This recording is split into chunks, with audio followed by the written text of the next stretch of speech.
तैयार कर दी, जहाज तैयार कर दी। और कई जहाज तैयार कर दी, बोले एक नहीं दो नहीं 7 जहाज तैयार कर दिया महाराज। बंदों तुलसी के चरण जिन कीन्हो जग काज, कलि समुद्र बूढ़त लख्यो प्रगट्यो सप्त जहाज। 7 जहाज, बाल कांड, अयोध्या कांड, अरण्य कांड, किष्किंधा कांड, सुंदर कांड, लंका कांड, उत्तर कांड, ये 7 कांड एक एक जहाज है। कोई भी एक कांड की जहाज में बैठ जाओ, संसार सागर से पार हो जाओ। तो गोस्वामी जी ने इतना मंगलाचरण किया क्यों? बोले गोस्वामी जी ने सोचा वाल्मीकि रामायण में मंगलाचरण नहीं किया तो चलो उसका भी हिस्सा यहीं पूरा कर लेते हैं। इसीलिए रामचरितमानस में इतना बड़ा मंगलाचरण गोस्वामी पाद ने किया। कुछ विद्वान, वही बात फिर आ गई, विदुषाम किम अशोभनम, विद्वानों के लिए कोई बात गलत नहीं होती, वह उसमें भी अच्छाइयां ढूंढकर और उसका विचार करके उसे समझ लेते। विद्वानों ने कहा नहीं नहीं, वाल्मीकि जी ने प्रत्यक्ष रूप से मंगलाचरण नहीं किया, लेकिन मंगलाचरण हो गया। बोले कैसे हो गया? बोले पहले श्लोक में तप और स्वाध्याय शब्द का जो उच्चारण किया, तपस्वाध्याय निरतम तपस्वी वाग विदाम्बरम नारदम परिपप्रच्छ वाल्मीकि मुनिपुंगवम, इस श्लोक के प्रारंभ में जो तप शब्द का उच्चारण किया और स्वाध्याय का उच्चारण किया, इन 2 शब्दों के स्मरण से मंगलाचरण हो गया। कैसे हो गया? बोले तप माने भगवान, भगवान का ही एक नाम तप है। तपसोध्यजायत ततो रात्र जायत ततः समुद्रो अर्णवः समुद्रादर्णवाद अधिसंवत्सरो अजायत। वेद ने कहा उन तप रूपी परमात्मा से ही ये संपूर्ण सृष्टि उत्पन्न हुई। तो भगवान का एक नाम है तप। और स्वाध्याय, स्वाध्याय माने वेद। और वेद क्या है? बोले वेद स्वयं भगवान नारायण है। वेदो नारायण साक्षात स्वयंभूरिति सुश्रुमः। तो तप और स्वाध्याय भगवान और भगवान की ही शब्दमयी मूर्ति वेद, इन दोनों का स्मरण करने से ग्रंथ के आरंभ में मंगलाचरण पूर्ण हो गया। और यहीं से कथा प्रारंभ होती है। तपस्वाध्याय निरतम तपस्वी वाग विदाम्बरम नारदम परिपप्रच्छ वाल्मीकि मुनिपुंगवम। एक दिन महर्षि वाल्मीकि अपनी कुटिया में बैठे थे, तब तक नारद जी आ गए। अकस्मात नारद जी को वाल्मीकि जी ने बुलाया नहीं था और न कोई प्रयोजन था। अचानक नारद जी का आगमन हुआ। कैसे? बोले यदृक्षया। यदृक्षया माने भगवत इच्छया, भगवान की ऐसी इच्छा हुई कि नारद जी घूमते घूमते महर्षि वाल्मीकि के आश्रम में पहुंच गए। नारद जी तो घूमते ही रहते। नारद जी का पर्यटन लोगों का कल्याण करता है। नारद जी के विषय में वेदव्यास जी कहते हैं कि नारद जी हमेशा घूमते रहते हैं और नारद जी के घूमने से लोगों का कल्याण होता है। ये सूत्र है। संत घूमते रहें तो संसार का कल्याण होता रहे, और संत चुपचाप जाकर के एक गुफा में बैठ करके भजन करने लग जाएं तो ये संसार जल मरेगा, संसार समाप्त हो जाएगा। संतों का विचरण करना यह लोक का कल्याण करता है। इसीलिए संत विचरणशील रहते हैं। अपना कल्याण तो संत स्वयं कर सकते हैं, कहीं भी बैठे रहें, राम राम करें, कल्याण हो जाए। लेकिन संतों के विचरण से लोक का कल्याण होता है। संत न होते जगत में तो जल मरता संसार, ये संसार जल जाता। संतों के भ्रमण से लोक का कल्याण होता है। तो नारद जी महाराज के भ्रमण का यही उद्देश्य होता है पर्यटन विविधान लोकान परानुग्रह कांक्षया। पर्यटन विविधान लोकान, नारद जी विविध लोकों में जो पर्यटन करते रहते हैं, उनके पर्यटन का उद्देश्य यही है, जीवों का कल्याण। परानुग्रह कांक्षया, जीवों पर अनुग्रह करने की आकांक्षा से नारद जी घूमते घूमते आए। महर्षि वाल्मीकि ने उनका सम्मान किया, स्वागत किया। इस श्लोक में नारद जी के लिए कई विशेषण आए। नारद जी कैसे हैं? नारद जी के विषय में ये फिल्म वालों ने, सीरियल वालों ने, नाटक दिखाने वाले लोगों ने नारद जी के विषय में लोगों के मन में एक विचित्र भावना पैदा कर दी है कि नारद जी तो विदूषक हैं, नारद जी लड़ाई लगाने वाले, नारद जी झगड़ा लगाने वाले। इस तरह की एक मानसिकता नारद जी के प्रति समाज में बन गई, और इसका कारण केवल ये नाटक और फिल्म। वस्तुतः नारद जी संसार की लड़ाई मिटाने वाले हैं। नारद का मतलब होता है नारम ददातीति नारदः, जो नार को देते हैं। तो नार क्या है? बोले न रीयते क्षीयते तद नारम, जो कभी नष्ट नहीं होता उसको कहते हैं नार। नारम ज्ञानम, ज्ञान को ही नार कहते हैं। तो जो सबको ज्ञान देते हैं, सबको ज्ञान का मार्ग बताते हैं, उनका नाम नारद। नारदो देवदर्शनः। तो नारद जी सबको ज्ञान देने के लिए विचरण करते हैं। और नारम ददातीति नारदः का एक दूसरा अर्थ है न रियते क्षीयते इति नरः, जिसका कभी नाश नहीं होता है उसको कहते हैं नर, अर्थात जीव। और इन अनंत जीवों का जो समूह है उसको कहते हैं नार। नरस्य समूहः नारः, जो नर का समूह है उसका नाम है नार। तो ये सारा नर समूह, समस्त जीव कहाँ रहते हैं? बोले ये सब भगवान में ही रहते हैं। तो भगवान का एक नाम है नार। तो नारम ददातीति माने जो भगवान की प्राप्ति करा देते हैं, उनका नाम नारद। ये भी नारद शब्द का अर्थ। तो नारद जी महाराज सबका कल्याण करने के लिए विचरण करते रहे। लेकिन उन नारद जी के विषय में लोगों के मन में एक अलग प्रकार की ही भावना बन जाती है, फिल्म देखकर, नाटक देखकर। परंतु नारद जी परम भक्त, भगवान के परम भक्तों में उनकी गणना है। और उनकी विशेषता क्या है? बोले तपस्वाध्याय निरतम, वो तपस्या और स्वाध्याय में सदा लगे रहते हैं। तप माने भगवान और स्वाध्याय माने वेद। भगवान में और वेद शास्त्र में जिनका मन सदा लगा रहता है वो कौन है? नारद। तपस्वाध्याय निरतम। दूसरा अर्थ बोले तप माने भगवान श्री राम। राम जी ही तो तप है।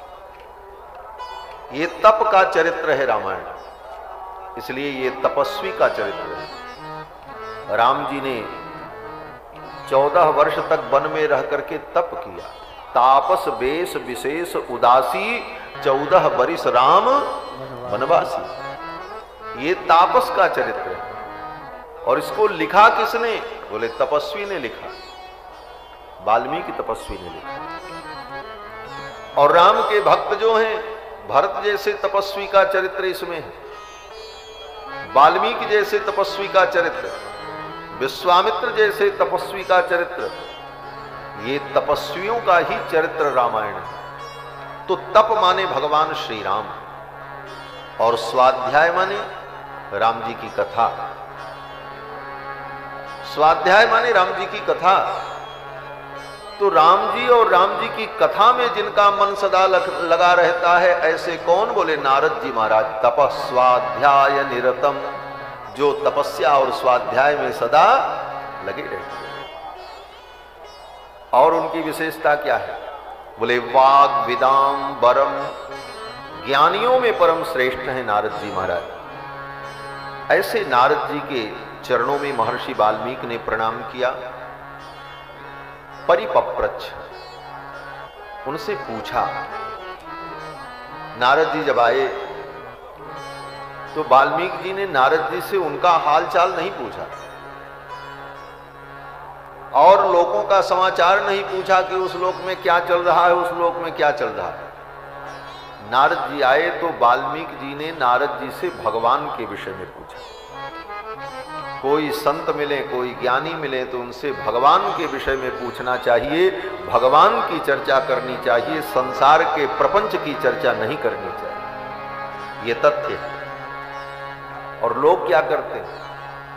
महात्मा के पास जाकर के भी अपनी संसार की बात, महाराज हमको टिकट नहीं मिल रहा है, आप टिकट दिला दीजिए। अब बाबा जी चलें राजनीति करें, टिकट दिलवा। वो अधिकारी हमारी नहीं सुन रहे हैं, उनसे हमारा ये काम करवा दीजिए। महाराज हमारा ये समस्या है, इस समस्या का निराकरण कर दीजिए। साधु महात्मा संसारी समस्याओं के निराकरण के लिए नहीं बने हैं।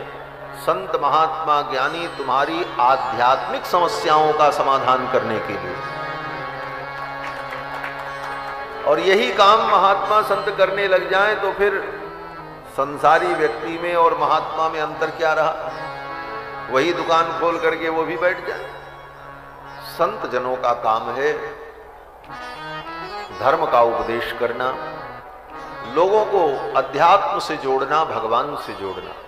इसलिए संत महापुरुषों के पास जाकर भगवान की चर्चा करनी चाहिए।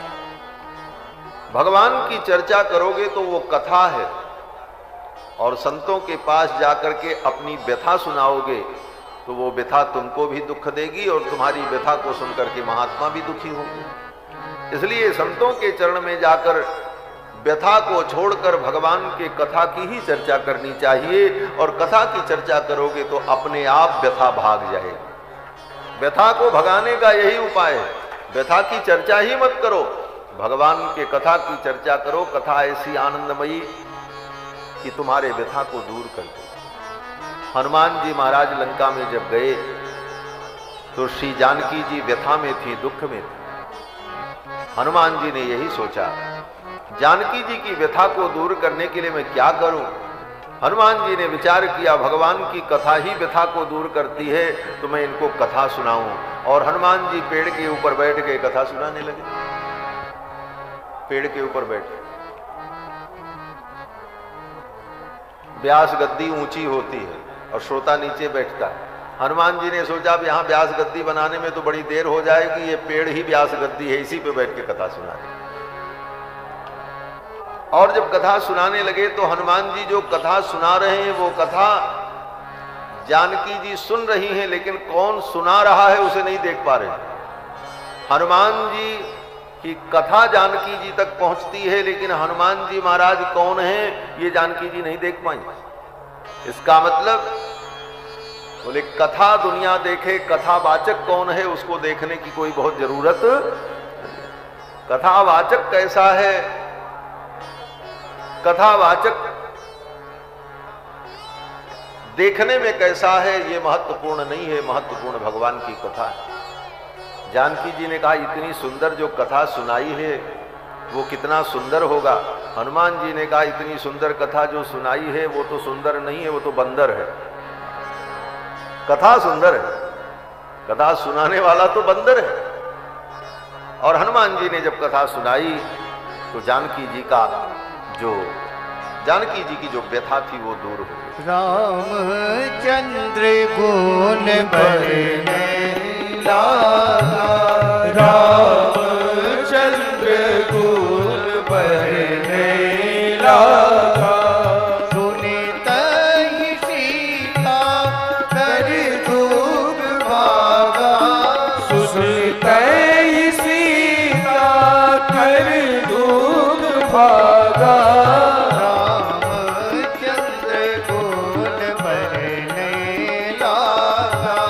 रामचंद्र गुण बरने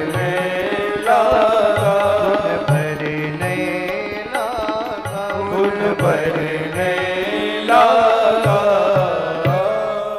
ये कथा ही हमारी व्यथा को दूर कर दे। तो संत मिले तो भगवान की चर्चा। वाल्मीकि जी के यहाँ नारद जी पहुंचे तो नारद जी ने, वो वाल्मीकि जी ने नारद जी से प्रश्न किया, यही पूछा कि इस समय वर्तमान काल में सर्वगुण संपन्न पुरुष कौन है? दो शब्द, सर्वगुण संपन्न पुरुष। सर्वगुण संपन्न केवल भगवान हो सकते हैं और कोई नहीं हो सकता। और दूसरी बात, पुरुष। कल की कथा में मैंने निवेदन किया था, पुरुष एकमात्र भगवान है।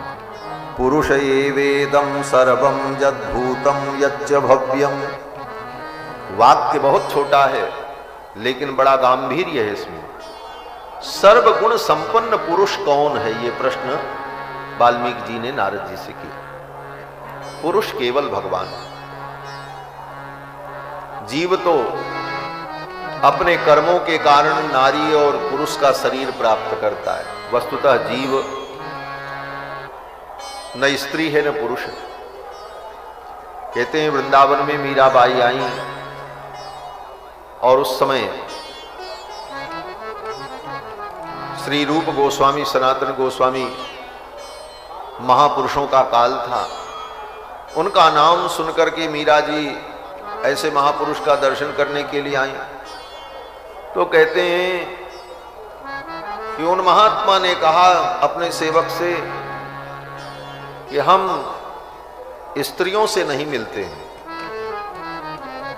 तो आकर के सेवक ने मीरा जी से कहा वो आपको दर्शन नहीं देंगे क्योंकि महात्मा विरक्त हैं, वो स्त्रियों से नहीं मिलते हैं, न स्त्रियों का मुख देखते हैं। और विरक्त के लिए, सन्यासी के लिए ये धर्म विहित भी है। तो मीरा जी ने कहा ऐसी बात है, अगर वो अपने को पुरुष समझते हैं और स्त्री से नहीं मिलना चाहते तो मीरा जी ने कहा मैं भी किसी पुरुष से नहीं मिलना चाहती। मैं तो ये सोच करके वृंदावन में आई थी कि वृंदावन में एक ही पुरुष है, वो कौन है? बोले वो पुरुषोत्तम कृष्ण है, बाकी तो सब गोपियां हैं, सब गोपी भाव संपन्ना है। जिस वृंदावन में भगवान भूत भावन शशांक शेखर कपाल माली भगवान शंकर भी जाकर के गोपी बन जाते हैं, वहां पुरुष कौन है? वहां तो एकमात्र पुरुष भगवान है। तो कहने का तात्पर्य कि पुरुष माने भगवान। और सर्वगुण संपन्न कौन हो सकता है? बोले भगवान ही हो सकते हैं। तो महर्षि वाल्मीकि ने यही पूछा कि सर्वगुण संपन्न पुरुष कौन है? कौन्वस्मिन् सांप्रतं लोके गुणवान कश्च वीर्यवान। इन सारे गुणों से संपन्न सर्वगुण संपन्न पुरुष कौन है, मैं उसे जानना चाहता हूं। बोले जानना चाहते हैं तो आपने हमसे ही क्यों पूछा? नारद जी से। नारद जी ने ऐसा कहा नहीं, लेकिन यह प्रश्न है कि भाई नारद जी से ही वाल्मीकि जी ने क्यों पूछा? तो वाल्मीकि जी कहते हैं समर्थोसी महर्षे तुम समर्थोसी ज्ञातुमेवं विधम नरम। ऐसे पुरुष को जानने में आप समर्थ हो, इसलिए मैं आपसे पूछता हूं। परमात्मा के विषय में जिज्ञासा उसी से की जाती है जो उस जिज्ञासा का समन कर सके, जिसके अंदर उसका सही उत्तर देने का सामर्थ्य हो। यह प्रश्न साधारण नहीं। परम पुरुष कौन है? सर्वगुण संपन्न पुरुष कौन है? देखने में यह प्रश्न बहुत छोटा है, लेकिन उसका उत्तर कोई समर्थ पुरुष ही दे सकता है। अरे गहरे नथु खैरे सब नहीं दे सकते। इसीलिए महर्षि वाल्मीकि ने देवर्षि नारद से पूछा, महर्षे तुम समर्थोषि ज्ञातुम एवं विधम नरम। एवं विधम नरम, जिस प्रकार के पुरुष की मैं जिज्ञासा कर रहा हूं, ऐसे पुरुष के विषय में बताने का सामर्थ्य आपके अंदर है। आप कृपा करके हमें बताओ इन गुणों से संपन्न पुरुष कौन है। तब नारद जी ने कहा कि बहवो दुर्लभाश्चैव ये त्वया कीर्तिता गुणाः। हे मुनिवर, आपने जिन गुणों की चर्चा की ये बड़े दुर्लभ गुण हैं। सर्व सामान्य में किसी व्यक्ति में ये गुण सुलभ हो ये संभव नहीं है। कौन कौन से गुण? बोले वो गुणवान हो, वीर्यवान हो, धर्मज्ञ हो, कृतज्ञ हो, सत्यवक्ता हो, दृढ़व्रत हो, चरित्रवान हो, समर्थ हो, प्रिय दर्शन हो, आत्मवान हो, जितक्रोध हो, प्रकाशमान हो, अनिंदनीय हो, जिसके क्रोध करने पर देवता भी डरते हो, ऐसे पुरुष को मैं जानना चाहता हूं। ये बड़े दुर्लभ गुण हैं। क्यों दुर्लभ हैं? बोले धर्मज्ञश्च, जो धर्मज्ञ हो, धर्म को जानता हो, धर्म को पूर्ण रूप से भगवान ही जानते हैं। हम आप तो यथामति, यथागति, यथा ज्ञान धर्म को जानते हैं। क्यों? बोले 100 वर्ष की आयु में धर्म को जानने के लिए हमने आपने कितना समय दिया, कितना धर्म को हम आप जान पाए? थोड़ा थोड़ा। पल्लव ग्राहित्व पांडित्य हुआ। बड़े बड़े विद्वान भी अपने जीवन में अपने को अपूर्ण अनुभव करते हैं, क्योंकि धर्म के संपूर्ण ज्ञान को, रहस्य को, भगवान को छोड़ करके और कोई नहीं जान सकता। इसलिए धर्मज्ञ तो भगवान ही। धर्मज्ञश्च कृतज्ञश्च, जो कृतज्ञ है। जीव के अंदर पूर्ण कृतज्ञता भी नहीं होती। ये जीव बहुत बड़ा कृतघ्न है। कृतघ्न का मतलब जो किसी के उपकार को न माने उसको कहते हैं कृतघ्न। और कहीं न कहीं संसार में हम कृतघ्न हो जाते हैं, न चाह करके अथवा चाह करके अथवा प्रमादवश अथवा परिस्थिति बस हमको कृतघ्न हो जाना पड़ता है। और सबसे बड़ी कृतघ्नता तो हमारे आपके जीवन में यह है कि भगवान ने हमको आपको सब कुछ दिया, लेकिन उस भगवान परमात्मा के प्रति हम कृतज्ञ नहीं हो पाते, उससे भी विमुख होकर के हम पड़े। इससे बड़ी कृतज्ञता और क्या हो सकती? तो कृतज्ञ तो एकमात्र भगवान है। कृतज्ञ का मतलब होता है कि किसी ने मेरे लिए कुछ किया तो हम उसको याद रखें। कृतज्ञ, कृतज्ञ माने हमारे लिए किसी ने कुछ कृत माने किया, तो ज्ञ माने उसको हम जानते रहें, उसको भूले नहीं, भुलाएं नहीं। इसका नाम है कृतज्ञ। और भगवान की कृतज्ञता के विषय में आपने अभी सुना कि एक बार कोई प्रणाम कर ले भगवान को तो भगवान उसको सदा के लिए अपना बना ले। ये कृतज्ञता है भगवान। तो कृतज्ञश्च और सत्यवाक्यो दृढ़व्रतः, जो सत्यवाक्य हो। इस धरती पर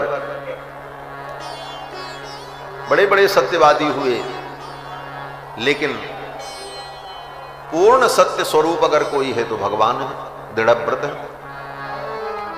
और विद्वान, विद्वान भी हो, चरित्रवान भी हो। इस दुनिया में बड़े बड़े विद्वान भी चरित्र से विचलित हो जाते हैं। विद्वान होना और चरित्रवान होना ये बड़ा कठिन है।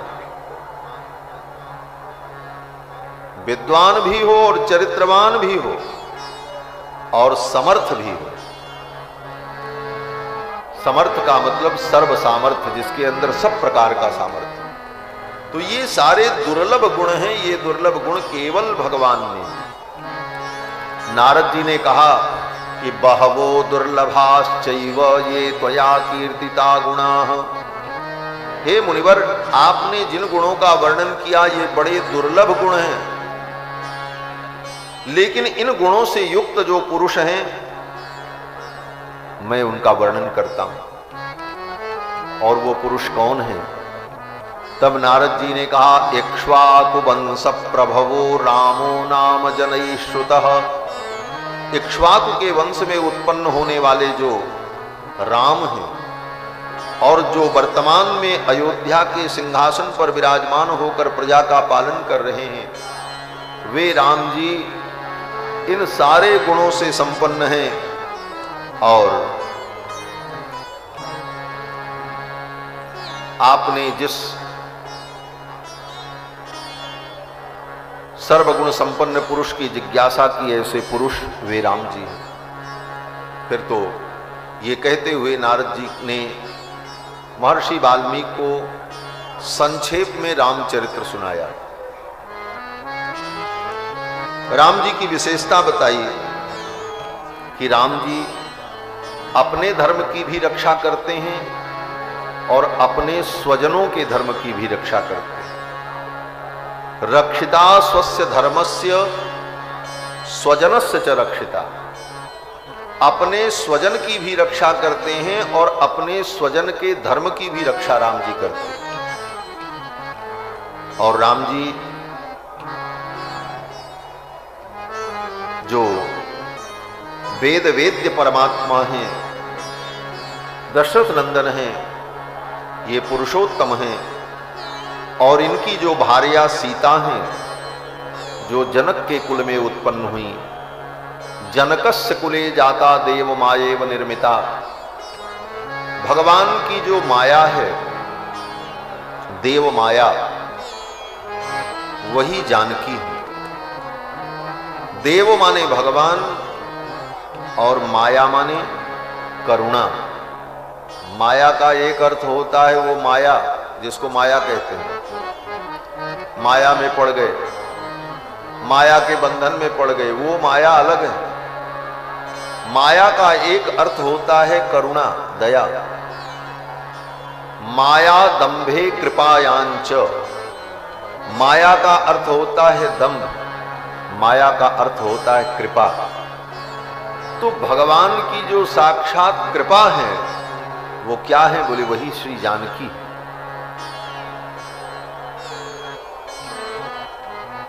जनकस्य कुले जाता देव मायेव निर्मिता। सर्वलक्षण संपन्ना नारीणाम उत्तमा बधू। जिस तरह राम जी पुरुषों में उत्तम हैं, उसी तरह जानकी जी नारियों में उत्तमा है, नारियोत्तमा है। और राम जी का संपूर्ण चरित्र, सीताराम जी का चरित्र नारद जी ने संक्षेप में वाल्मीकि जी को सुनाया और इसकी महिमा बताई। 100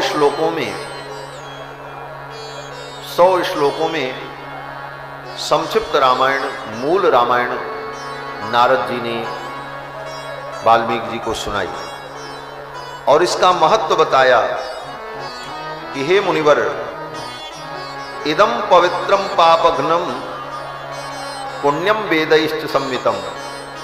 यह जो रामचरित्र है, यह परम पवित्र, पुण्य को देने वाला, पाप का नाश करने वाला, यह पठेद रामचरितम। इस रामचरित को जो पढ़ता है, सर्व पापैः प्रमुच्यते, वो समस्त पापों से मुक्त हो जाता है। एतदाख्यानम आयुष्यम। ये संक्षिप्त रामायण, मूल रामायण, ये आख्यान जो है आयुष्यम, व्यक्ति को दीर्घायु बनाता है। और जो इस रामायण को, मूल रामायण को प्रतिदिन पढ़ता है, पठन रामायणम नरः सपुत्र पौत्रः सगणः प्रेत्य स्वर्गे महीयते। जो मूल रामायण को नित्य पढ़ता है, वह तो उत्तम लोक का अधिकारी होता ही है, लेकिन उसके पुत्र पौत्र, उसके प्रपौत्र, उसके नाती पोता भी उत्तम लोक के अधिकारी हो जाते हैं। सपुत्र पौत्रम सगणम, सपुत्र पौत्र सगणः प्रेत्य स्वर्गे महीयते। और इस संसार से जाने के बाद उन्हें उत्तम लोक की प्राप्ति होती है। और इस रामायण को, मूल रामायण को पढ़ने का अधिकार किसको किसको है? तो नारद जी कहते हैं सब इसके अधिकारी हैं। पठन द्विजो बाग वृषभत्वमीयात, ब्राह्मण अगर पढ़े तो वो ज्ञान संपन्न हो जाता है। क्षत्रिय अगर पढ़े स्यात् क्षत्रियो भूमिपतित्वमीयात, क्षत्रिय अगर इसे पढ़े तो वो भूपति होता है, उसका राज्य समृद्धि से युक्त हो जाता है। वैश्य अगर पढ़े तो उस वैश्य का व्यापार कारोबार उन्नति को प्राप्त करता है। जनश्च शूद्रोपि महत्वमीयात, चतुर्थ वर्ण में उत्पन्न जो शूद्र हैं वो भी इसका पाठ करें तो उनको भी संसार में यश कीर्ति सम्मान प्राप्त होता है और उनका भी जीवन दिव्य मंगलमय है। सभी इसके अधिकारी हैं, ब्राह्मण क्षत्रिय वैश्य शूद्र, चारों वर्णों के लिए रामायण का द्वार खुला है। वेदों का द्वार नहीं खुला है। वेद तो 3 वर्ण के लिए ही है, ब्राह्मण क्षत्रिय वैश्य, लेकिन रामायण बोले रामायण सबके लिए। क्यों? बोले वेदों का ही अवतार रामायण के रूप में हुआ और अवतार सुलभ होने के लिए होता है। जैसे राम जी वैकुंठ में बैठे थे तो किसी को सुलभ नहीं थे, अवतार ले लिया, बोले अब सबको सुलभ हो गए। कितने सुलभ हुए? बोले जितने सुलभ ज्ञानियों को हुए उतने ही सुलभ दीनहीनों को भी हुए। वही राम जी वशिष्ठ जी को भी मिलते हैं और उन्हीं राम जी का दर्शन विश्वामित्र जैसे महर्षि भी करते हैं और उन्हीं राम जी का दर्शन केवट को भी मिलता है, सबरी को भी मिलता है, बंदर भालू को भी मिलता है। तो ये राम जी की सुलभता, अवतार लेकर के भगवान सबके लिए समान रूप से सुलभ हो गए, लेकिन अवतार लेने के पहले राम जी समान रूप से सबके लिए सुलभ नहीं थे। उसी प्रकार वेद समान रूप से सबको सुलभ नहीं, लेकिन उन्हीं वेदों ने जब रामायण के रूप में अवतार ले लिया तो ये रामायण रूपी जो वेद है ये सब के लिए सुलभ हो गया। सब लोग पढ़ो, स्त्री पढ़े, बालक पढ़े, वृद्ध पढ़े, ब्राह्मण क्षत्रिय वैश्य शूद्र सभी लोग, सभी इसके अधिकारी। 100 श्लोकों में नारद जी ने महर्षि वाल्मीकि को राम कथा सुनाई। ये 100 श्लोक मूल रामायण है। इसके पाठ का बहुत बड़ा महत्व है। प्रतिदिन व्यक्ति इसका एक पाठ कर ले तो व्यक्ति धन्य है, उसका जीवन बदल जाएगा, उसके ज्ञान की वृद्धि होगी, उसके भक्ति की वृद्धि होगी और उसका चित्त शुद्ध होगा। ज्यादा नहीं, मात्र 100 श्लोक है, नित्य इसका पाठ कर ले। छोटी सी पुस्तक है और इसकी पाठ की जो विधि है उस विधि को संग्रहित करके एक छोटी सी पुस्तिका के रूप में हमने प्रकाशित भी किया है, हमारे स्टॉल पर उपलब्ध होगी, यहां से आप उसे प्राप्त भी कर सकते हैं। और अर्थ सहित है, एक एक श्लोक पढ़ करके उसका अर्थ भी चिंतन कर सकते हैं। हिंदी में उसका अर्थ भी लिखा है इन 100 श्लोकों का, जो नारद जी ने वाल्मीकि जी को सुनाया। बोले महाराज अर्थ तो लिखा है, श्लोक भी लिखा है, पुस्तिका भी है, लेकिन हम उसका उच्चारण नहीं कर पाएंगे। बोले उसकी भी व्यवस्था मैंने की। गत वर्ष कुंभ के बाद सीधे बेंगलोर जाकर वहां स्टूडियो में उन 100 श्लोकों को गा करके रिकॉर्ड किया गया और बड़े धीरे धीरे स्वर में, जल्दी जल्दी नहीं, और उसे YouTube पर डाला गया। बहुत से लोग उसे सुन करके पाठ का अभ्यास कर चुके हैं, तो उसे खोल करके आप सुनते रहें और पुस्तक लेकर के बैठ जाएं। 10 दिन 15 दिन नियम से पाठ करेंगे, सब शुद्ध उच्चारण होने लग जाएगा और आप भी उस पाठ को सीख जाएंगे। हाथ में वो पुस्तिका हो और स्वर उससे सुनते हुए, उच्चारण करते हुए आप उस पाठ का अभ्यास कर सकते हैं।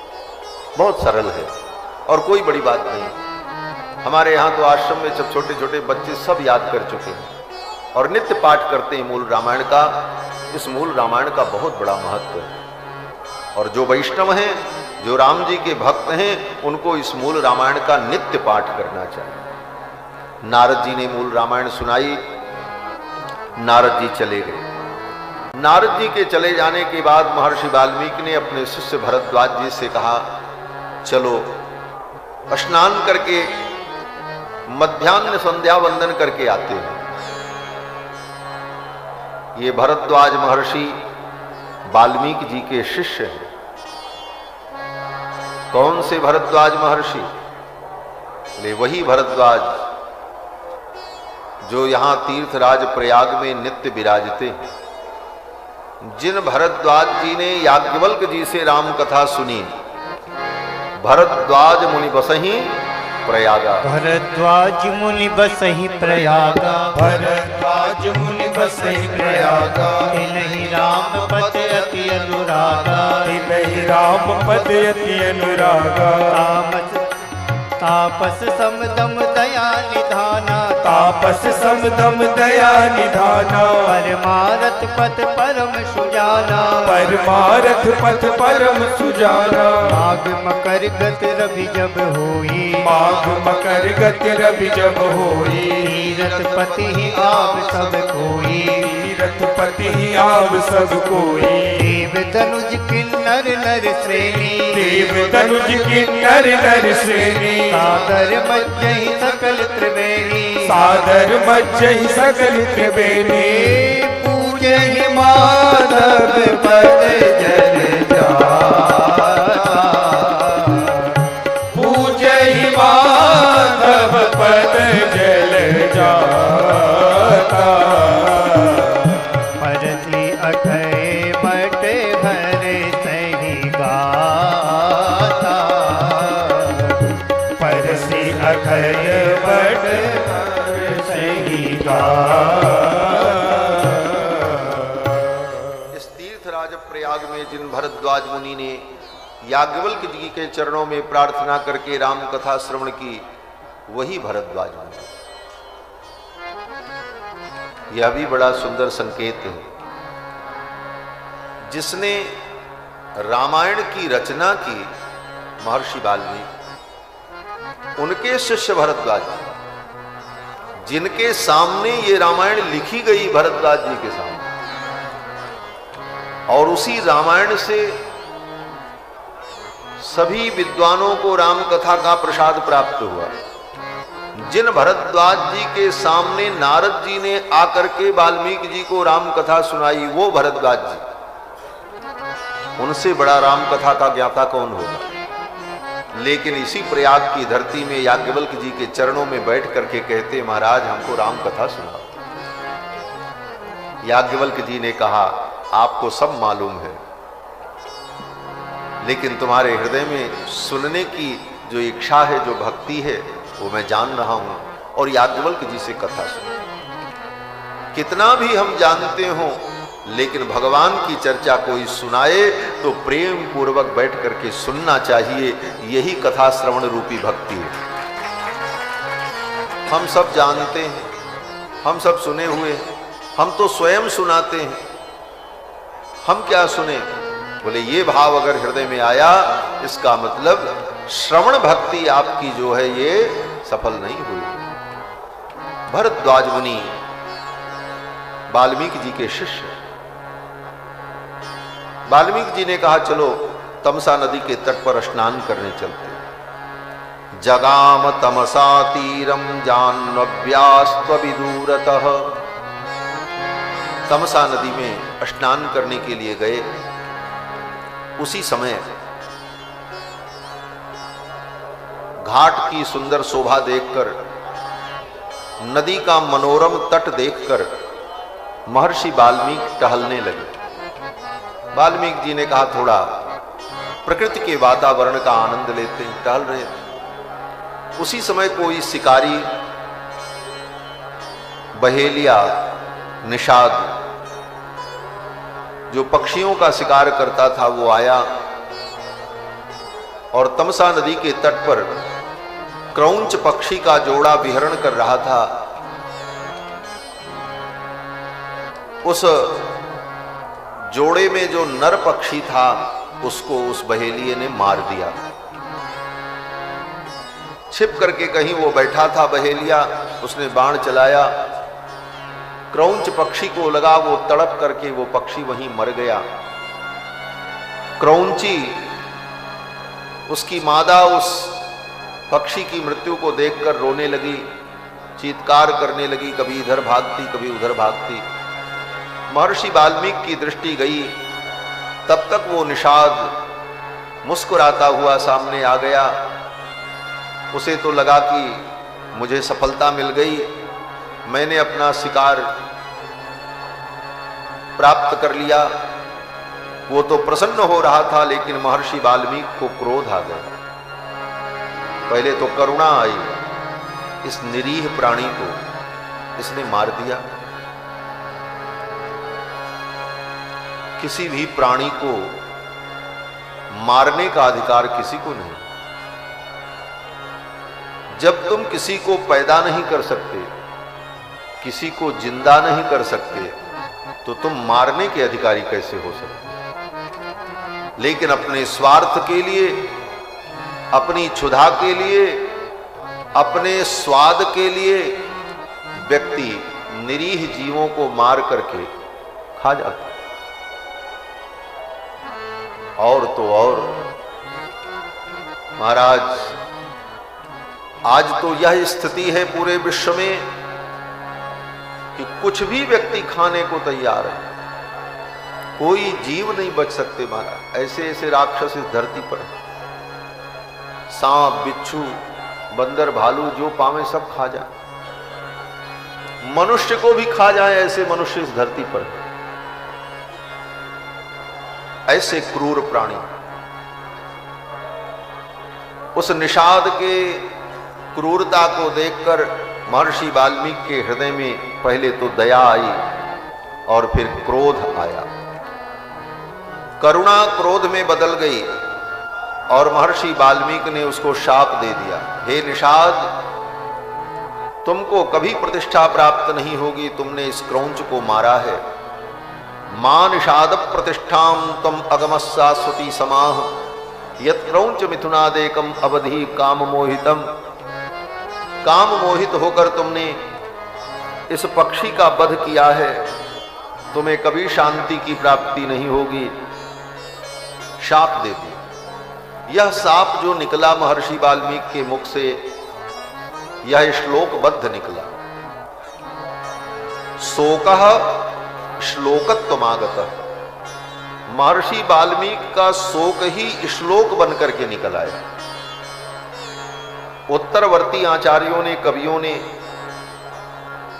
काव्य प्रकाशकार, ध्वन्यालोककार, इन बड़े बड़े विद्वानों ने अपने ग्रंथ में इस पंक्ति को उद्धृत किया कि शोकः श्लोकत्वमागतः। वाल्मीकि के हृदय में जो शोक था उस पक्षी की मृत्यु को देख करके, वह शोक, वह करुणा ही श्लोक बनकर के मुख से बाहर निकल आई शब्दों के माध्यम से।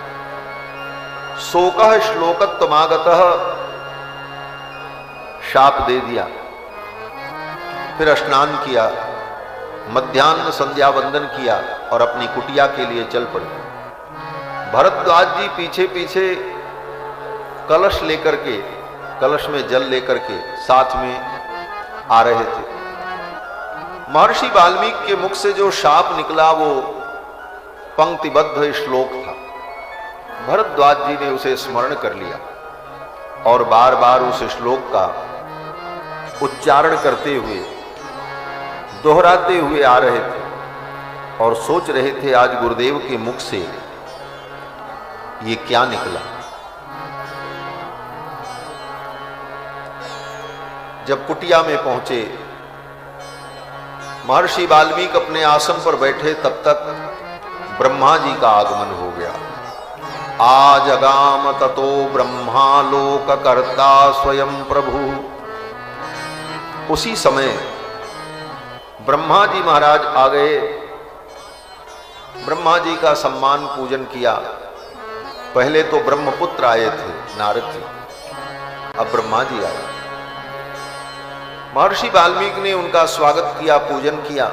पितामह हैं, लोककर्ता है, भगवान की विभूति है, भगवद अंश है। इन सब दृष्टियों से ब्रह्मा जी का साथ सम्मान किया और महर्षि वाल्मीकि ने चरणों में वंदन किया।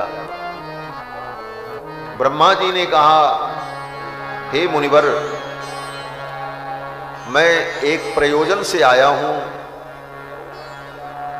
तुम्हारे मुख से ये जो शाप प्रकट हुआ इस श्लोक में, ये सरस्वती प्रकट हुई, ये कविता प्रकट हुई, ये भगवान की कृपा से तुम्हारे मुख से ये कविता प्रकट हुई। मच्छंदादेव ते ब्रह्मन् प्रवृत्तेयम सरस्वती। ये सरस्वती जो तुम्हारे मुख से प्रवृत्त हुई, ये मच्छंदादेव, मच्छंदात, ब्रह्मा जी कहते हैं ये मेरे संकल्प से। लेकिन हमारे आचार्य चरण कहते थे कि ब्रह्मा जी ऐसा नहीं कह सकते। ब्रह्मा जी कहते हैं मच्छंदः मन नियामकः, मेरा भी नियमन करने वाले जो परमात्मा हैं, जिन परमात्मा के नियम में रह करके मैं कार्य करता हूं, मच्छंदादेव, मेरे भी नियामक जो प्रभु हैं राम, उनके संकल्प से ये कविता, ये सरस्वती तुम्हारे मुख से प्रकट हुई। मच्छंदादेव ते ब्रह्मन् प्रवृत्तेयम सरस्वती, रामस्य चरितम कृष्णम कुरु त्वं ऋषि सत्तम। हे ऋषि श्रेष्ठ, आप रामचरित्र की रचना करो। आपके द्वारा रामचरित्र की रचना होने वाली है। रामस्य चरितम कृष्णम कुरु त्वं ऋषि सत्तम।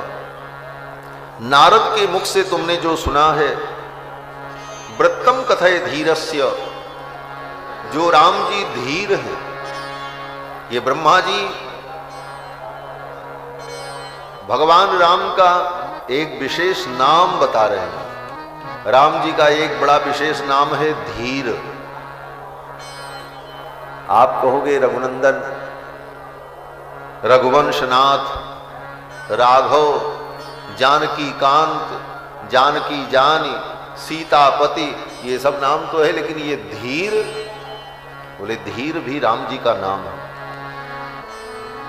धीर का मतलब धी ईर, धी माने बुद्धि और ईर माने प्रेरणा।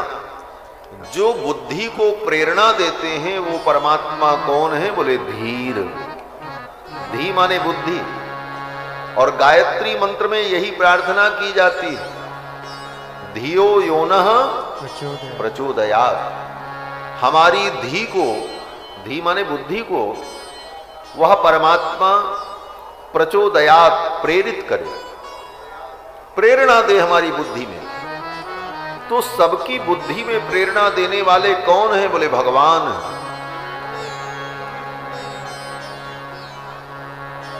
किसी को कल्याण के मार्ग में भगवान प्रवृत्त करते हैं तो उसको बुद्धि देते हैं। प्रत्यक्ष आकर के भगवान किसी का हाथ पकड़ करके ये नहीं कहते कि तुम ये काम करो। गीता में भगवान ने अर्जुन से कहा, अर्जुन ददामि बुद्धि योगम तम ये न माम उपयान्ति ते। अर्जुन ने कहा, महाराज कोई जीव आपको कैसे प्राप्त कर सकता है? तो भगवान कहते हैं ददामि बुद्धि योगम तम, उसकी बुद्धि में मैं प्रेरणा कर देता हूं, उसे बुद्धि योग दे देता हूं और फिर उसकी बुद्धि सही दिशा में काम करने लग जाती है। ददामि बुद्धि योगम तम ये न माम उपयान्ति ते, उस बुद्धि योग के द्वारा वो मुझको प्राप्त कर लेता है। तो भगवान को प्राप्त करने की ये बुद्धि, भगवान हमें प्राप्त हो, हम भगवान के चरणों में समर्पण करें, ये बुद्धि की प्रेरणा भी भगवान के द्वारा ही हमको प्राप्त हो। तो बुद्धि में जो प्रेरणा देते हैं उनका नाम है धीर। धी माने बुद्धि, और उस बुद्धि को ईरयति प्रेरयति, जो प्रेरणा प्रदान करते हैं उनका नाम है धीर। और ये प्रेरणा देने वाले कौन है? बोले राम जी। उर प्रेरक रघुवंश विभूषण, सबके हृदय में बैठकर सबको प्रेरणा देने वाले राम जी हैं, और वही गायत्री मंत्र के प्रतिपाद्य देवता हैं। लोग कहते हैं गायत्री मंत्र शक्ति का मंत्र है, परब्रह्म का मंत्र है, परमात्मा का मंत्र है, परम तत्व का गायत्री में निरूपण है। वो सब बातें हैं अपने अपने दृष्टिकोण से, परंतु सीधे सीधे गायत्री मंत्र का अर्थ अगर अनुभव किया जाए तो गायत्री मंत्र भगवान श्री राम की स्तुति है, और भगवान राम से ही प्रेरणा प्राप्त करने की हम प्रार्थना करें।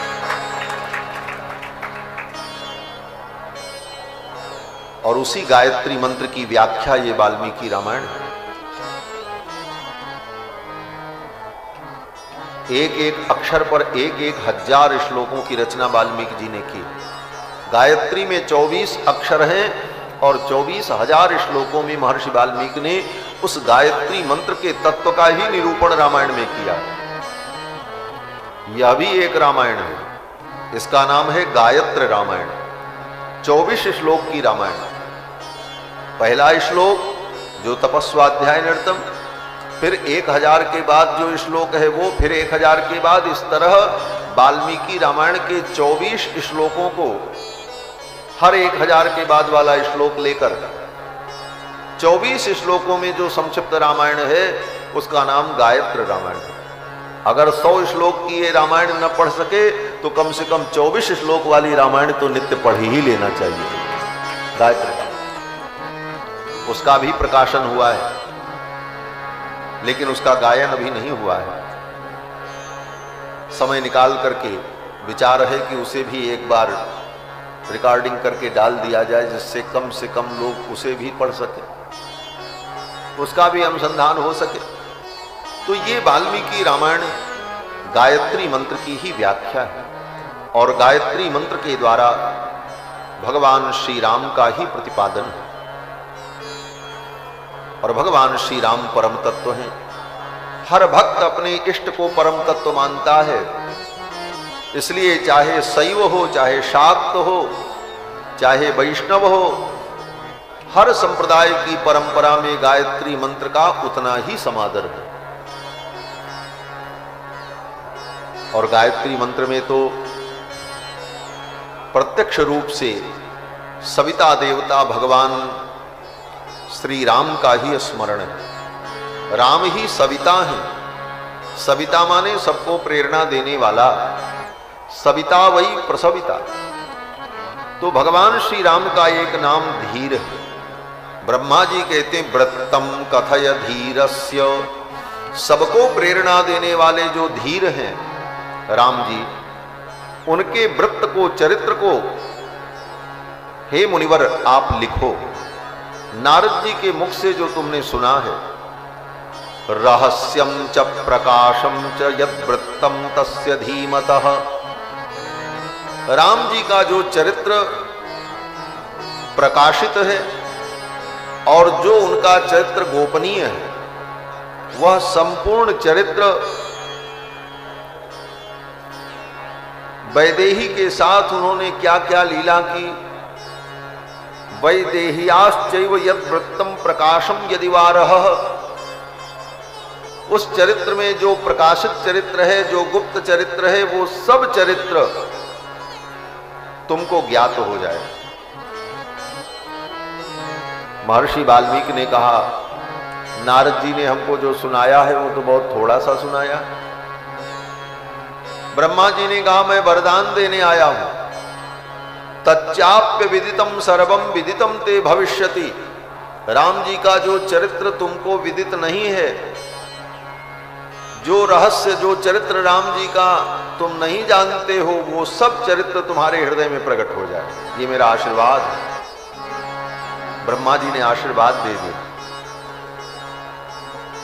इसी आशीर्वाद का स्मरण करके महर्षि वाल्मीकि ने संपूर्ण रामचरित्र को अपनी दिव्य दृष्टि से देखा और लिखा। ब्रह्मा जी कौन है? बोले जगत गुरु है, सबसे बड़े गुरु हैं।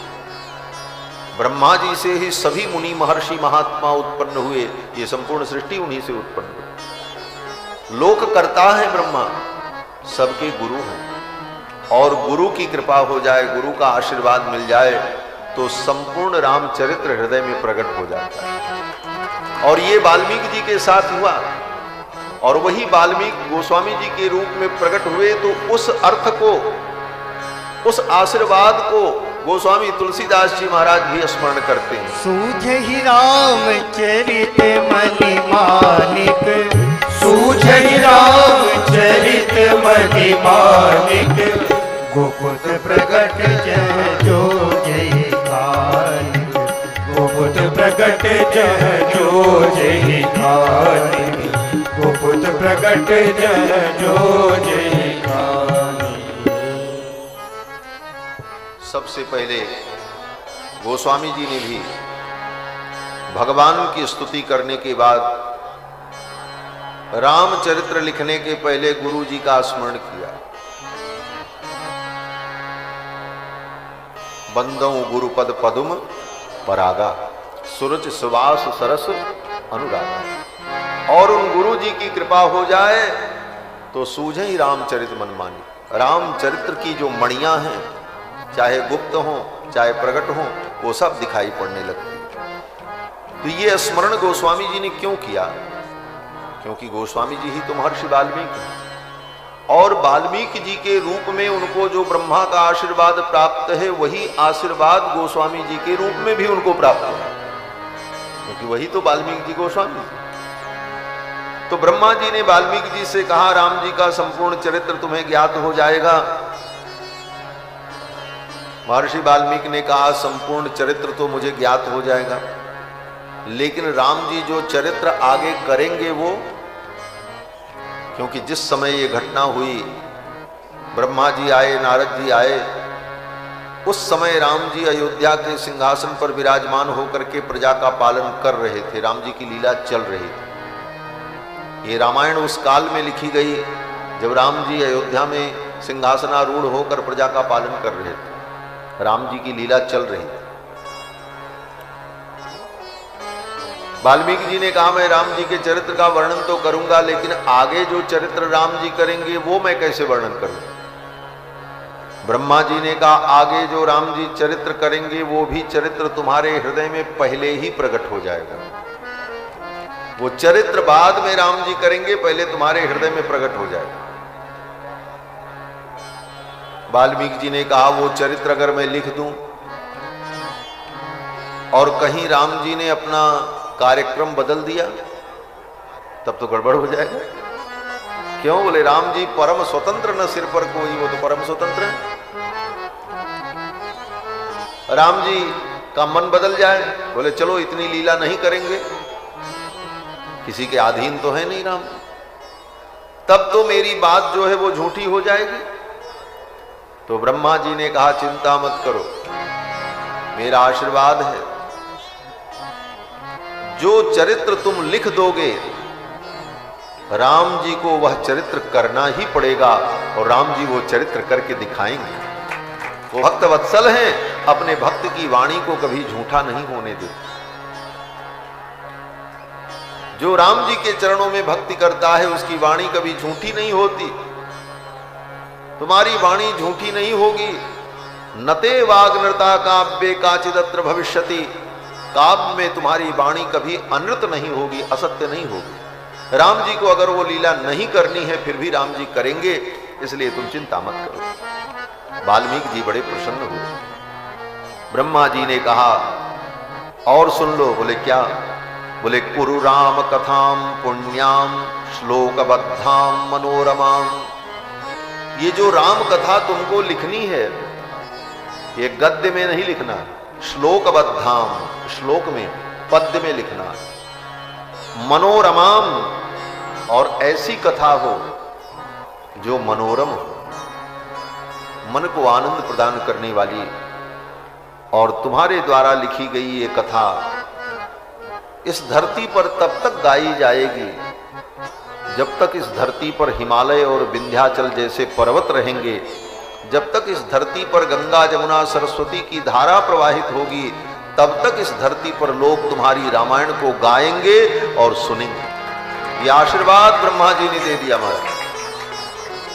ब्रह्मा जी ने कहा इतना ही नहीं,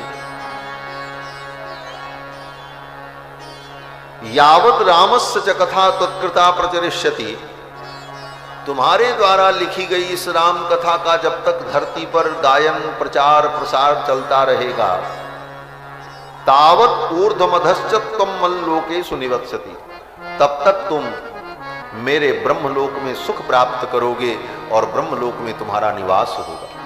ये सब आशीर्वाद देकर के ब्रह्मा जी महाराज विदा हो गए। जब ब्रह्मा जी चले गए तो महर्षि वाल्मीकि ने आचमन प्राणायाम किया और भगवान के चरणों का स्मरण किया और महर्षि वाल्मीकि के हृदय में संपूर्ण रामायण, राम जी का संपूर्ण चरित्र प्रकट हो गया। हसितम भासितम चैव गतिर यावच्च चेष्टितम तत्सर्वम धर्म वीर्येण यथावत संप्रपश्यति। राम जी ने जो चरित्र किया है, राम जी कैसे हंसते हैं, कैसे बोलते हैं, उनकी गति क्या है, स्वभाव क्या है, ये सब कुछ वाल्मीकि जी के हृदय में प्रकट हो गया। और फिर महर्षि वाल्मीकि ने रामायण की रचना की। रघुवंशस्य चरितम चकार भगवान मुनि। रघुवंश के चरित्र को, राम जी के चरित्र को महर्षि वाल्मीकि ने लिखा और जब लिख करके तैयार किया तो महर्षि वाल्मीकि विचार करने लगे, ये रामायण मैं किसको पढ़ाऊं, इसको पढ़ करके कौन गाएगा, इसका अधिकारी कौन होगा। यह विचार कर रहे थे महर्षि वाल्मीकि। उसी समय श्री जानकी जी के पुत्र कुश और लव, ये दोनों भाई कहीं से खेलते हुए आए और वाल्मीकि जी के चरणों में प्रणाम किया। उस समय श्री जानकी जी महर्षि वाल्मीकि के आश्रम में ही, इस रामायण की रचना होने के पहले ही भगवान ने श्री जानकी जी को वाल्मीकि महर्षि के आश्रम में भेज दिया। क्यों? बोले भगवान जानते हैं सीता जी की कृपा के बिना, किशोरी जी की कृपा के बिना वाल्मीकि के अंदर रामायण की रचना का सामर्थ्य नहीं हो सकता। भले ब्रह्मा ने आशीर्वाद दिया है, लेकिन ब्रह्मा के आशीर्वाद मात्र से वाल्मीकि के हृदय में रामायण रामचरित्र लिखने का सामर्थ्य नहीं हो सकता जब तक मेरी किशोरी की कृपा न हो। और दूसरी बात, ये रामायण किशोरी का ही चरित्र है, ये राम जी का चरित्र तो केवल नाम मात्र है। इसको रामचरित्र कहते हैं। रामस्य चरितम, इसको रामचरित्र कहा जाता है। रामस्य चरितम कृष्णम कुरुतम ऋषि सत्तम। ब्रह्मा जी ने कहा राम जी के चरित्र को तुम लिखो और इसका नाम रामचरित्र है, यह पठेद रामचरितम।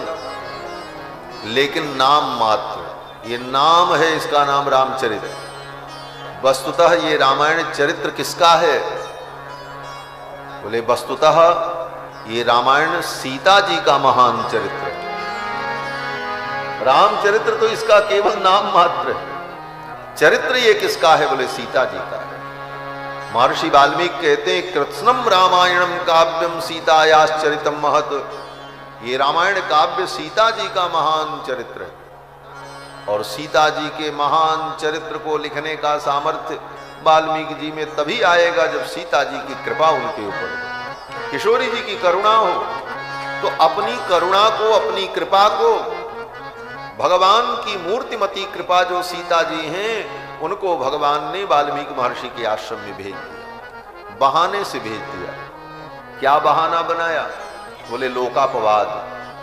लोक में अपवाद हो रहा था, रावण के घर में रह के आई हुई सीता को राम जी ने पुनः स्वीकार कर लिया। इस अपवाद के कारण चर्चा हो रही थी। तो राम जी ने इस लोकापवाद को शांत करने के लिए और एक आदर्श स्थापित करने के लिए राम जी ने सीता जी को महर्षि वाल्मीकि के आश्रम में भेज दिया और लक्ष्मण से कहा, लक्ष्मण सीता जी को ले जाओ और वाल्मीकि मुनि के आश्रम में इन्हें पहुंचा करके चले आओ। गोस्वामी तुलसीदास जी महाराज गीतावली में लिखते हैं कि जान करुणा सिंधु भावी, करुणा सिंधु रघुनाथ जी जान गए भावी। भावी क्या है? भविष्य में क्या होने वाला है उसी को कहते भावी।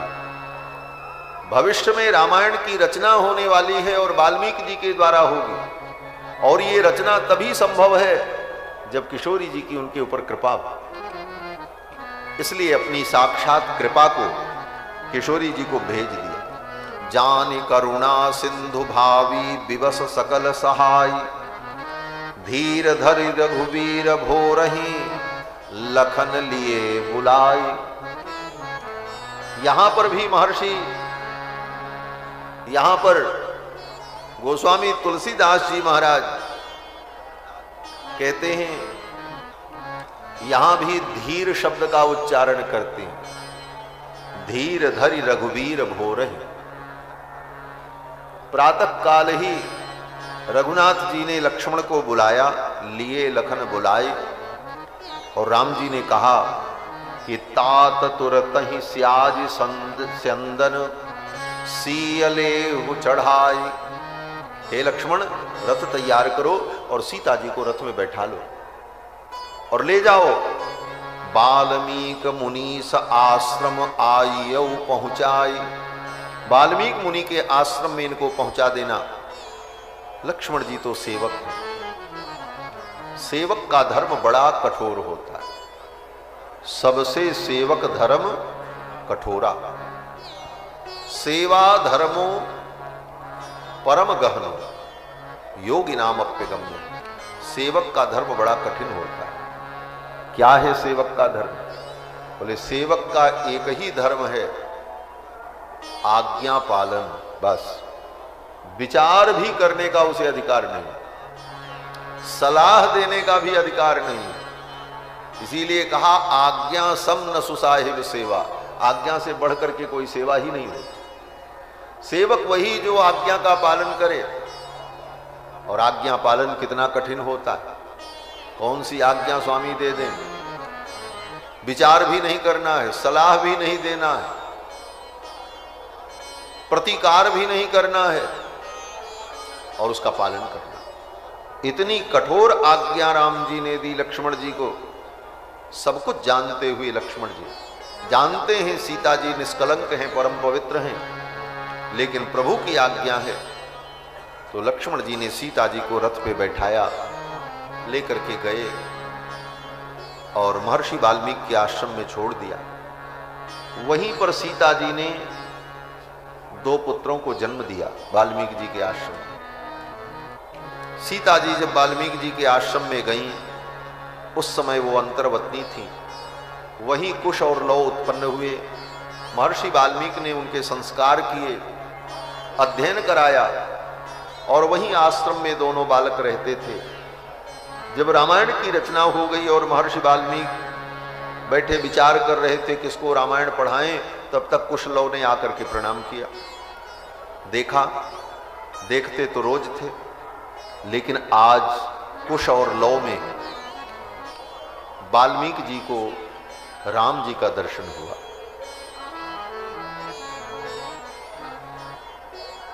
वाल्मीकि जी को कुश और लौ में राम जी का दर्शन हो गया। पहले दर्शन नहीं हुआ। बोले जब रामायण सुनी और रामायण पढ़ी और फिर रामायण का विस्तार किया वाल्मीकि जी ने, तो इस राम कथा का परिणाम हुआ कि राम जी के पुत्र में ही राम जी का दर्शन होने लगा। इसका तात्पर्य, बोले रामायण को पढ़ोगे, रामायण का चिंतन करोगे तो राम जी के पुत्र में तुमको राम जी दिखेंगे। राम जी के पुत्र में राम जी, बोले ये संसार ही राम जी का पुत्र है, ये सारा संसार जो है वो राम जी की संतान है। वयम अमृतस्य पुत्राः, संसार के सभी प्राणियों में तुमको राम जी दिखने लग जाएंगे। सिय राममय सब जग जानी, करहु प्रणाम जोड़ जुग पानी। वाल्मीकि जी को कुश और लव में ही राम जी का दर्शन हुआ। राम देहात तथा परऊ, मानो राम जी के देह से दो राम जी पैदा हो गए। दोनों के अंदर राम जी की झांकी को देखा और कुश लव को वाल्मीकि जी ने पूरी रामायण पढ़ा दी। और पूरी रामायण जब पढ़ा दी तो दोनों भाइयों ने बड़ा सुंदर गायन किया। इन दोनों बालकों की विशेषता क्या है? महर्षि वाल्मीकि कहते हैं भ्रातरौ स्वर संपन्नौ, इनका स्वर बड़ा सुंदर है दोनों भाइयों का, इनका उच्चारण बहुत शुद्ध है और इसके साथ साथ ये बड़े मेधावी हैं। सतु मेधाविनौ दृष्टा दृष्टवा, कुश और लव बड़े मेधावी हैं। मेधावी का मतलब मेधा संपन्न, मेधा माने बुद्धि। मेधा की प्रार्थना की जाती है वेदों में, मेधाम में वरुणो ददातु मेधामग्नि प्रजापति ही मेधामिंद्रश्च वायुश्च मेधाम धाता ददातु। अग्नि से, वरुण से, धाता से हम प्रार्थना करते हैं कि हमें मेधा प्राप्त हो। तो मेधावी होना बड़ी उत्तम स्थिति है और ये दोनों बालक बड़े मेधावी। वाल्मीकि जी ने देखा कि ये दोनों मेधावी हैं, बुद्धिमान हैं, मेधा संपन्न हैं और वेदेषु परिनिष्ठितः, वेद को पढ़कर वेद के तत्व को जानते हैं। महर्षि वाल्मीकि ने कुश और लव को संपूर्ण रामायण पढ़ा दी। दोनों भाइयों ने याद कर लिया और बीणा बजा करके इस रामायण को कुश और लव गाने लगे। बीणा के तार पर रामायण को जब गाते तो आश्रम के मुनि महात्मा सुन करके भाव विभोर हो गए। सब ने अपना काम छोड़ दिया, सब बैठ गए कथा सुनने। कुश और लव ने वाल्मीकि मुनि के आश्रम में इस रामायण कथा को गाया। जब गाया,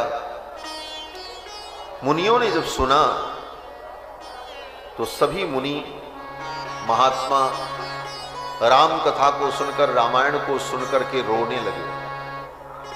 बाष्प पर्याकुले क्षणः,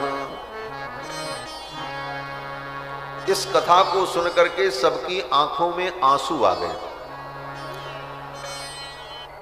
इस कथा को सुनने का क्या फल हुआ?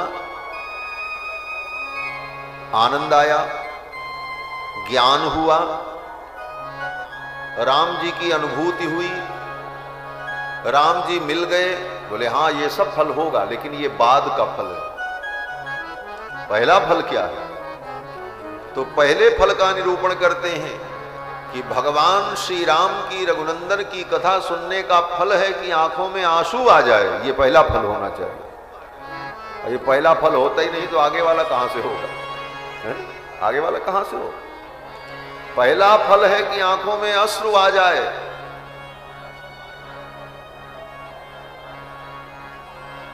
महाराज हनुमान जी की आंखों में आंसू आ जाता है।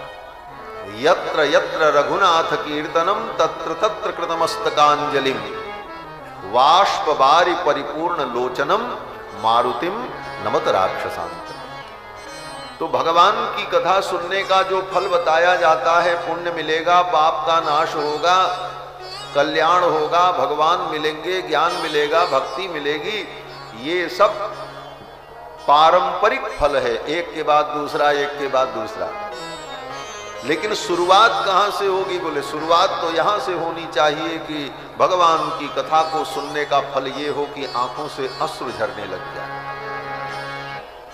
मम गुण गावत पुलक शरीरा, मम गुण गावत पुलक शरीरा, मम गुण गावत पुलक शरीरा, गद गद गिरा नयन गद गद गिरा नयन बहनीरा, गद गद गिरा नयन बहनीरा, गद गद गिरा नयन बहनीरा। मम गुण गावत पुलक शरीरा, मम गुण गावत पुलक शरीरा, मम गुण गावत पुलक। भगवान का गुणगान सुनकर आंखों से अश्रुपात होने लगे। और होता है, जो विलक्षण पुरुष हैं उनके जीवन में ऐसा देखा जाता है। हमने देखा है, हमारे पूज्य श्री गुरु जी महाराज ब्रह्मचारी जी महाराज रामायण की 2 चौपाई कोई पढ़ दे तो सुन करके रोने लग जाते, जैसे बच्चा रोवे ऐसे ही रोते।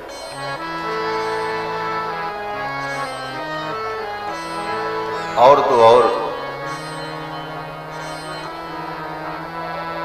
किसी ने एक दिन मोबाइल में कथा लगा करके गुरुजी को सुना दिया। बोले इसमें भी कथा सुनी जा सकती? बोले हाँ, इसमें सब आवाज रहती। तो गुरुजी के सेवक जो सुदामा हैं उनको गुरुजी ने कहा कि हमको भी व्यवस्था करो, हम रोज कथा सुनेंगे। सकल शास्त्र निष्णात, रामायण जिनको पूरी कंठस्थ, वेद शास्त्र की संपूर्ण पंक्तियां जिन्हें उपस्थित, वेद के गंभीर रहस्य जिनको मालूम, ऐसे महापुरुष होकर मोबाइल में कथा लगा करके रख दी जाए तो सुनते रहते और रोते रहते थे, फपक फपक करके। तो भगवान की कथा तो हमारे हृदय को द्रवीभूत कर दे। द्रवते यस्य चित्तम रुदन्त्य भीक्षणम हसति क्वचित्। भगवान की कथा सुनकर के रोना आ जाए, आंखों में अश्रुपात हो जाए, यही इस कथा का फल। ऋषि मुनि महात्मा जो थे सब रोने लगे महाराज। तत्श्रुत्वा मुनयः सर्वे बाष्प परयाकुलेक्षणा, और सबको बड़ा विस्मय हुआ। उन महात्माओं ने कहा, ऐसी सुंदर कथा सुनाई कि उस प्राचीन घटना को चिर निर्वृत्तमप्येतत् प्रत्यक्षमेव दर्शिता। जो घटना चिरकाल में घटित हो गई, उस घटना का प्रत्यक्ष दर्शन करा दिया। महात्मा लोग बड़े प्रसन्न हुए और मुनियों ने कुश और लौ को अनेक वस्तुएं भेंट की। कथा सुनने के बाद उन महात्माओं ने, किसी ने बलकल वस्त्र दिया, किसी ने आसन दिया, किसी ने मृगचर्म दे दिया, किसी ने कौपीन दिया, किसी ने कमंडल दे दिया, किसी ने जटाबंधन दिया, और जिसके पास देने के लिए कुछ नहीं था, उन महात्माओं ने कुश और लौ को आशीर्वाद दिया। क्या आशीर्वाद दिया? बोले ऐसी सुंदर कथा सुनाई तुमने, हे बेटा मेरी तपस्या तुम्हें प्राप्त हो जाए, और ऐसी ही कथा सुना करके भक्तों को आनंद देते थे। आयुष्यम परे, तथा अन्य मुनियों ने आयुष्य का वरदान दिया। और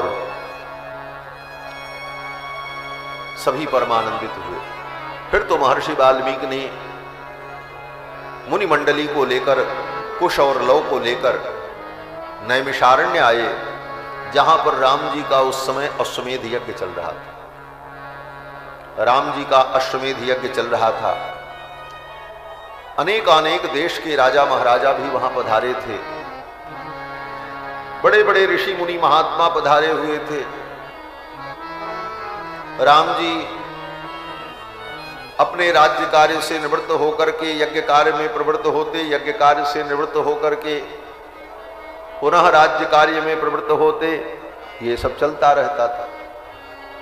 कुश और लौ मुनि मंडली के साथ पहुंचे और नैमिषारण्य में घूमकर गलियों में रामायण का गान करने लगे। लोग उनकी कथा सुनने के लिए उनके पीछे पीछे चल रहे थे। तब तक उधर से राम जी रथ पर बैठ करके आ रहे थे।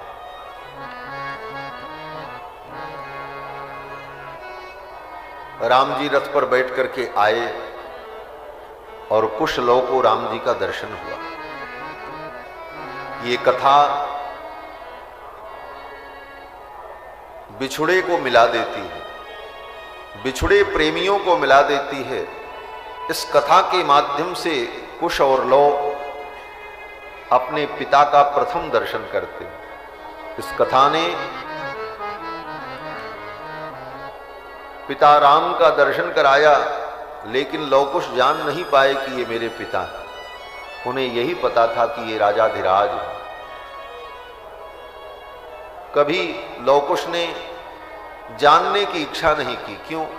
बोले एक बार जानने की इच्छा की, मां से पूछा हमारे पिताजी कौन हैं, तो जानकी जी रोने लगी, मौन हो गई। अपनी मां के दुख को देखकर कुश लव ने दोबारा कभी पूछा ही नहीं। पिताजी का नाम लेते ही मां रोने लग जाती, इसलिए कभी पूछा नहीं। महर्षि वाल्मीकि से पूछने की कोशिश की तो महर्षि वाल्मीकि ने भी कहा पिता का नाम जानने की अभी कोई आवश्यकता नहीं है, समय आने पर तुम्हारे पिता कौन हैं ये तुम्हें ज्ञात हो जाएगा। दोबारा कभी हिम्मत नहीं हुई पूछने की। आचार्य की वाणी में विश्वास हो तो फिर पूछने की आवश्यकता नहीं हो। नहीं पूछा। भगवान श्री राम रथ पर बैठ करके आ रहे थे, देखा लव कुश को, ये गायन कर रहे थे राम कथा। राम जी ने अपने सेवकों से पूछा ये कौन है। राम जी तो सब जानते हैं, लेकिन लीला है। सेवकों ने बताया कि ये मुनि कुमार हैं और कथा का गान कर रहे हैं और लोग सुनने के लिए इनके पीछे पीछे चल रहे हैं। राम जी ने कहा ऐसी सुंदर कथा अगर ये सुना रहे हैं तो इनको हमारे दरबार में बुलाओ। दरबार में इनकी कथा होगी, हमारे राज दरबार में, सभा में, और मैं भी बैठ करके कथा सुनूंगा। फिर तो राम जी के सेवकों ने आदर पूर्वक कुश और लव को बुलाया। कुश और लव राम जी के दरबार में आए। सुंदर आसन दिया गया। राम जी विराजमान हुए, संपूर्ण राज परिवार विराजमान हुआ और फिर राम जी के दरबार में ये कथा प्रारंभ हुई। इस कथा को, इस रामायण को स्वयं राम जी ने आद्योपांत सुना है। राम जी श्रोता बनकर के रामायण सुनते। कुश और लव ने सुनाना शुरू किया और कुश लव दोनों भाई जब राम कथा सुनाने लगे, रामायण का गान करने लगे, तो राम जी अपने सिंहासन से उतरकर नीचे जाकर के साधारण लोगों के बीच में बैठ गए और साधारण लोगों के बीच में बैठ करके राम जी ने सामान्य श्रोता के समान राम जी ने भी इस कथा को श्रवण किया। सचापि रामः परिषद गतः शनैः बुभूषया सत्तमना बभूव। परिषद में जाकर, लोगों के बीच में जाकर के राम जी ने बैठकर इस कथा को श्रवण किया है। प्रतिदिन कुश और लव 20 सर्ग की कथा सुनाते। पहले दिन की कथा जब सुनाई तो भगवान श्री राम ने भरत भैया को आदेश किया इनको स्वर्ण मुद्रा दक्षिणा में दी जाए।